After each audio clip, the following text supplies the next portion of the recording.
Hi everyone, Poop the Knee Balls Tano here, the internet's most epic music nerd, and it's time for a review of the new Brian Eno album, The New Project. This is the newest full-length LP from Eno, who needs no introduction, but I'm going to give one anyway. Eno, singer, songwriter, multi-instrumentalist, and pioneer of several music genres such as glam rock, ambient, and even punk.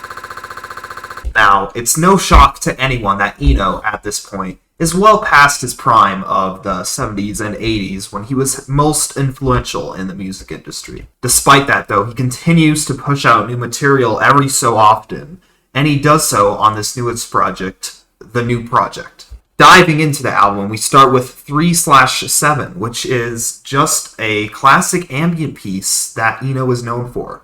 With its bright colored synth melody and the accompanying piano, it truly sets a tone for this album. But as we find out on this next track, this tone is completely disregarded. 216.mp3 ACAPELLA cover is a much more abrasive number than its predecessor, and shows that Eno is influenced by hip-hop here. Now, say what you will about the original track by Bass TJ, but this cover here by Eno is spectacular. It respects the original material while still bringing a refreshing take to the composition, which is what every good cover should do. The third tune on this album is Hence the Shitty Music Playing, which, to my knowledge, is literally just the track Backwater by Eno himself, which was released in 1977. Now, it doesn't even sound like the track was re-recorded or anything. He just slapped the original recording in the middle of this album.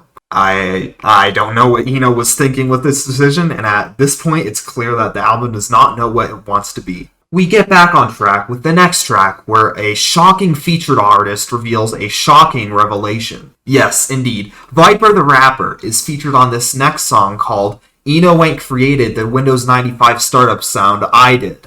Frankly, I'm impressed that Eno even had the guts to talk to Viper, let alone feature him on this newest project, given that he has clearly stolen Viper's original material, and not just any material, but one of the most well-known and respected PC jingles of all time. The fifth song is the title track of this album, where Eno takes a moment to reflect on his musical career at this point. The lyrics of this song are clearly conveying a sense of unease, as Eno feels he's obligated to continue his creative process at this point in his career. As a musician myself, I can definitely relate to this. There's a lot of uncertainty when it comes to making music, or any other art form for that matter. Now we come to the sixth track, Symphony No. 9 in D minor, opus 125, Scherzo molto vivace. Eno is diving into classical music, which is a relatively new venture for him.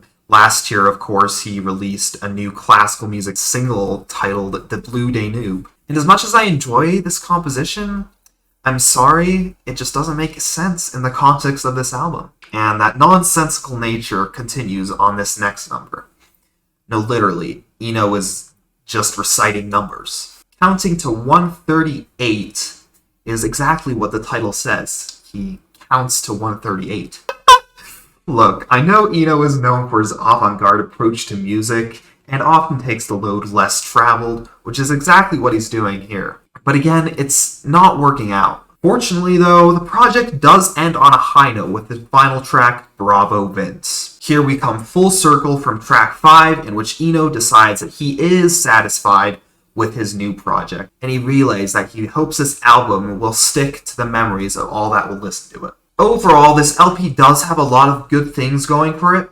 I adore many of the tracks on this thing individually. However, as a full album, it just barely manages to hold itself together. I see this more as a compilation rather than a fully fledged project.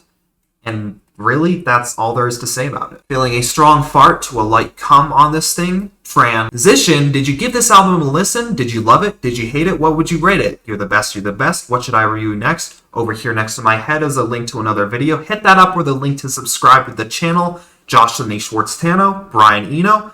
Never again.